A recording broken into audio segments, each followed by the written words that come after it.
Welcome back to the deep dive.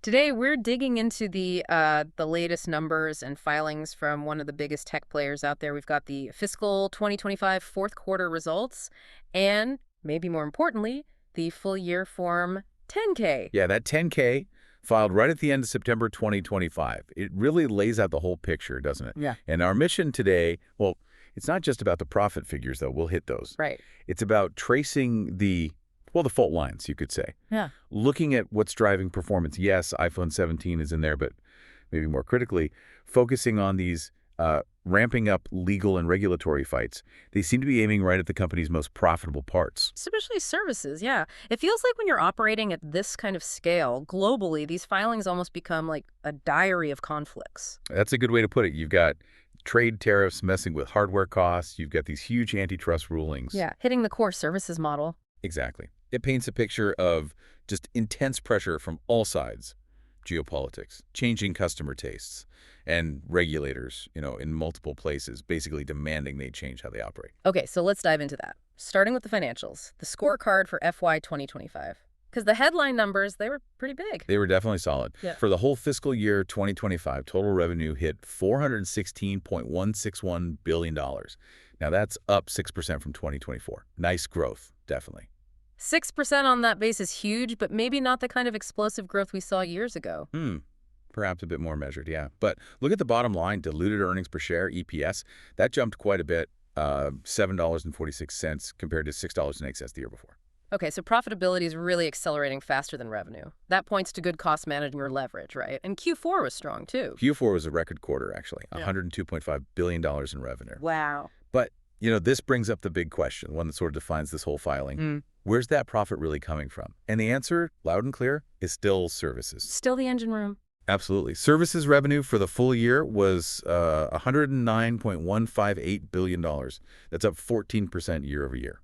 Strong growth there. And the margins. This is the part that always gets me. We need to pause on this. The difference in profitability. It's kind of the core insight from the whole report, I think. Services gross margin in 2025 hit, wait for it, 75.4%. 75%. And that's actually up from 73.9% the year before. Now, compare that to the product side, iPhones, Macs, their gross margin was just 36.8%. Okay, so less than half the profitability per dollar compared to services. 75 cents on the dollar for services versus what, under 37 cents for hardware? How do they keep that services margin so high? Well, that's exactly what the regulators are looking at, right? It's because services revenue is mostly about selling access or like digital rent. Think App Store fees, cloud storage ads, Right. Low marginal cost, extremely low. They built the platform, the infrastructure years ago. Now, every transaction, every subscription, it doesn't cost much extra. They're not making a physical thing, dealing with supply chains for that specific transaction, managing inventory. Got it. They're just collecting fees on an ecosystem they already control. Pretty much. And that's why that 75% margin is so, sticky and why it's such a target. Makes total sense. Okay, let's quickly cover the hardware side then. Even with lower margins, products is still the biggest chunk of revenue overall, right? Oh, absolutely. Massive. iPhone alone brought in almost $210 billion in revenue for the year. That was up 4% from 2024. And the filing said that was mostly the Pro models pushing that growth. Yeah, they specifically mentioned higher sales of the Pro models. It's a clear strategy, nudge people towards the higher priced options. Okay. And what about Mac and iPad? Both did well. Mac sales climbed a healthy 12%, hit over $33.7 billion. iPad was up 5% too, around $28 billion, so the computer side seems pretty strong. But wasn't there one area in hardware that dragged a bit? Yeah, the wearables, home, and accessories category, that actually shrank by 4%. Yeah. Came in just under $36 billion.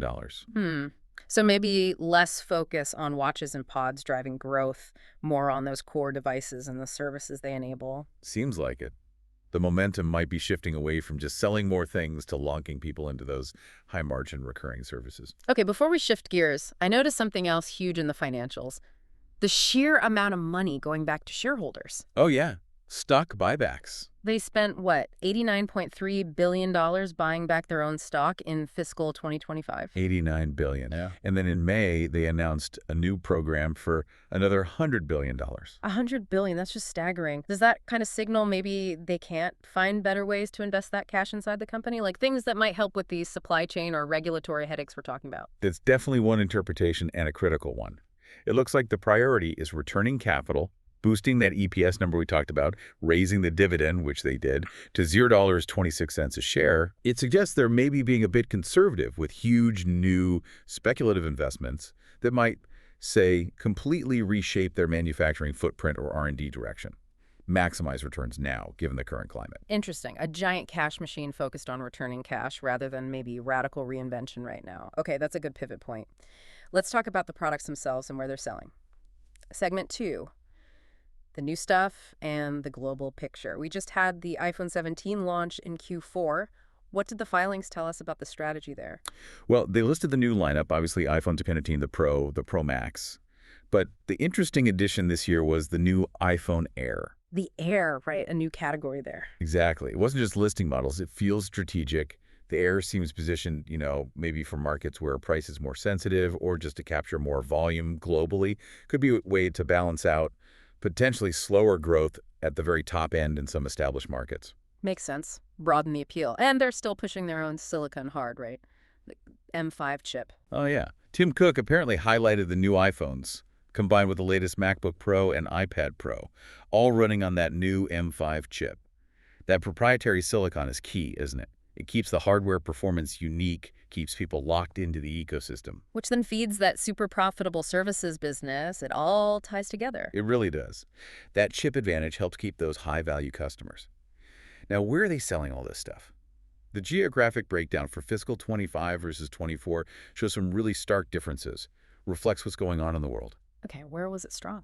Americas looks solid, up 7%. Europe was actually quite strong, up 10%. Good numbers. But the big one everyone watches is China. How did that look? That's the contrast. Greater China net sales actually decreased by 4%, dropped to about $64.4 billion.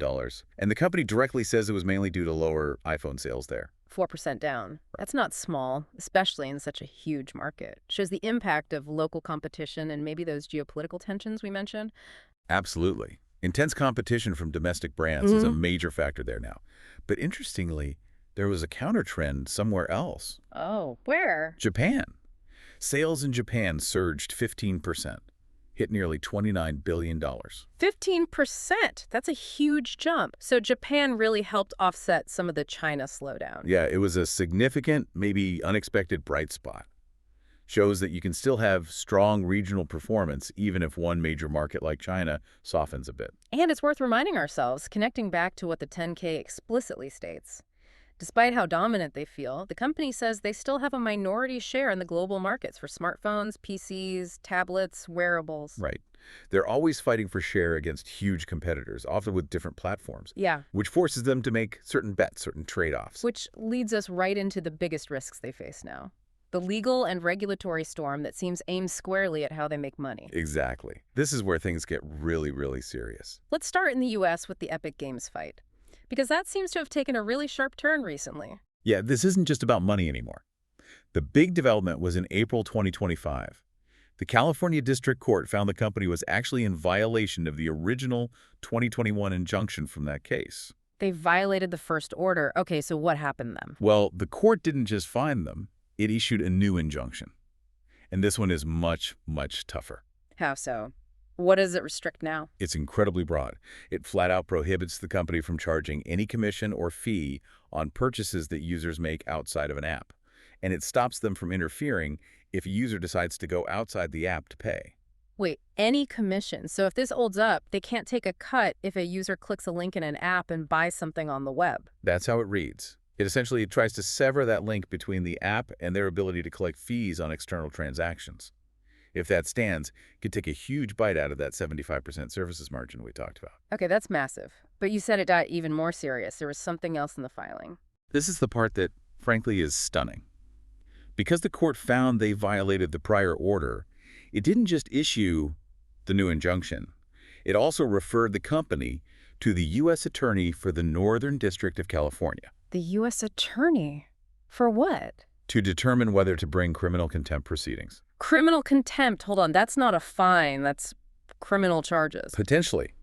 Civil antitrust cases are usually about money and changing how you do business. A referral for criminal contempt implies the court thinks the company willfully ignored its previous order.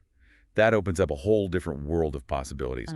Massive sanctions, maybe even action against individuals. It's a huge escalation. Wow. Okay, so they're appealing that vigorously, I assume. Oh, absolutely. The filing says they're defending it strongly and have appealed, but the nature of the risk here has fundamentally changed. Meanwhile, Europe isn't letting up either with the Digital Markets Act, the DMA. That's forcing big changes too, right? Yeah, the DMA is a major headache for them. It's already made them change iOS, the App Store, Safari, basically how they operate in the EU. Sure. But the European Commission isn't satisfied yet. They're still investigating. Yep. They're running investigations, specifically citing Articles 5.4 and 6.4 to make sure the changes aren't just, cosmetic workarounds. They're digging into whether the company is truly complying with the spirit of the DMA. And this isn't just talk. There have already been fines, haven't there? Big ones. Back in April 2025, the EC hit them with a $500 million fine related to that Article 5.4 investigation and ordered them to stop blocking developers from telling users about cheaper options outside the App Store. €500 million. Ouch. That might just be the start. This is the real scary part of the DMA. If they're found to be still non-compliant, future fines can be up to 10% of their annual worldwide net sales. 10% of global revenue, with revenue over $400 billion. You're talking a potential fine north of $40 billion. $40 billion. That's existential for a business unit. How do you even account for a risk like that?